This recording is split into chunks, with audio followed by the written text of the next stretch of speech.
জুলাই পদযাত্রা করছেন এনসিপির কেন্দ্রীয় নেতারা। সেখানে আছেন সহকর্মী ফিরদাউস সোহাগ, সরাসরি যুক্ত হচ্ছে তার সঙ্গে। সোহাগ, এই মুহূর্তে এনসিপির পদযাত্রাটা পটুয়াখালীর কোথায় অবস্থান করছে এবং সারা দিন ব্যাপী এনসিপির আর কি কর্মসূচি রয়েছে? আপনাকে অসংখ্য ধন্যবাদ। দেখতে পাচ্ছেন এনসিপির পদযাত্রা শুরু হয়েছে এবং আমরা রয়েছি এনসিপির সেই পদযাত্রার সাথে। কিছুক্ষণ আগে পটুয়াখালী সার্কিট হাউস থেকে শুরু হয়েছিল এই পদযাত্রা। এখন রয়েছে পটুয়াখালীর মূল যে শহর সদর রোড সেখানটায় রয়েছে। নগরীর বিভিন্ন সড়ক ইতিমধ্যে প্রদক্ষিণ করেছেন এনসিপির নেতৃবৃন্দ এবং পরবর্তীতে আমরা যেটি জানতে পেরেছি যে শহর প্রদক্ষিণ শেষে সার্কিট হাউস সংলগ্ন একটি জায়গায় সমাবেশের আয়োজন করা হয়েছে, সেখানে সমাবেশ করবেন। আর অন্যান্য যে কর্মসূচি রয়েছে সেই কর্মসূচির মধ্যে আমরা যাতে জানতে পেরেছি যে পটুয়াখালীতে যারা নিহত হয়েছিলেন, যাদের বাড়ি পটুয়াখালীতে, দেশের বিভিন্ন স্থানে নিহত যারা হয়েছিলেন গত জুলাই আন্দোলনে, তাদের বাড়িতে তাদের স্বজনদের সাথে দেখা করবেন, এমনটি আমরা জানতে পেরেছি। এছাড়া যে কর্মসূচি রয়েছে সেগুলো হচ্ছে আজকে পটুয়াখালীর কর্মসূচি শেষ করে নেতৃবৃন্দ, এনসিপির নেতৃবৃন্দ যাওয়ার কথা রয়েছে বরগুনাতে। বরগুনার কর্মসূচি শেষে আজকেই কিন্তু ভোলাতে যাবেন এবং আগামীকালকে ভোলায় কর্মসূচি পালন করা হবে।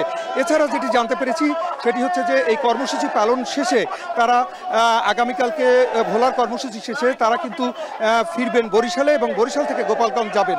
এর মাধ্যমে কিন্তু শেষ হবে বরিশাল বিভাগের কর্মসূচি। আজকে কিন্তু বরিশাল বিভাগের দ্বিতীয় দিনের কর্মসূচি চলছে, তারই অংশ হিসাবে এই মুহূর্তে রয়েছে পটুয়াখালী জেলায়। এখানে কিছুক্ষণ আগে আমরা কথা বলেছিলাম, এখানকার যারা নেতৃবৃন্দ রয়েছেন তারা আমাদেরকে যেটি জানালেন, সুন্দর এবং সুষ্ঠুভাবে যাতে এই কর্মসূচি শেষ করা যায় সেজন্য তারা সর্বোচ্চ প্রস্তুতি গ্রহণ করেছেন এবং সর্বোচ্চ নিরাপত্তাও যেটি রয়েছে। আমরা যেটি দেখেছি যে কোনো রকম জটিলতা বা ঝামেলা এড়াতে পুলিশ প্রশাসনেরও সহায়তা নেওয়া হয়েছে, তারা কিন্তু এই মিছিলের অগ্রভাগে রয়েছেন। একটা জিনিস জানিয়ে রাখি, কিছুক্ষণ আগে আমরা এনসিপির একজন গুরুত্বপূর্ণ নেতা তাসলিম জারার সাথে কথা বলেছিলাম।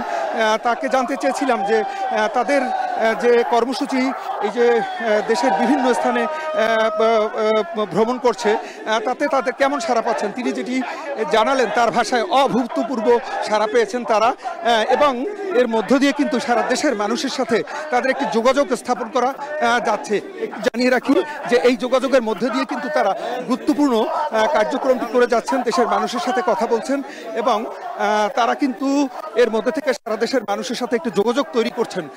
একটু জানিয়ে রাখি আজকে যেটি আমরা দেখছি যে এখানে কিন্তু আজকের কর্মসূচিতে কিন্তু তাসলিম জারা রয়েছেন, নাহিদ ইসলাম রয়েছেন এবং সার্জিস আলম এবং হাসনাতকেও আমরা দেখেছি। এই যে আজকে যে কর্মসূচি চলছে এনসিপির পটুয়াখালীতে তার সবশেষ খবর। চতুর্থম দিনে পটুয়াখালীতে এনসিপির পদযাত্রা চলছে, সে খবর জানাচ্ছিলেন সহকর্মী ফিরদাউস সোহাগ।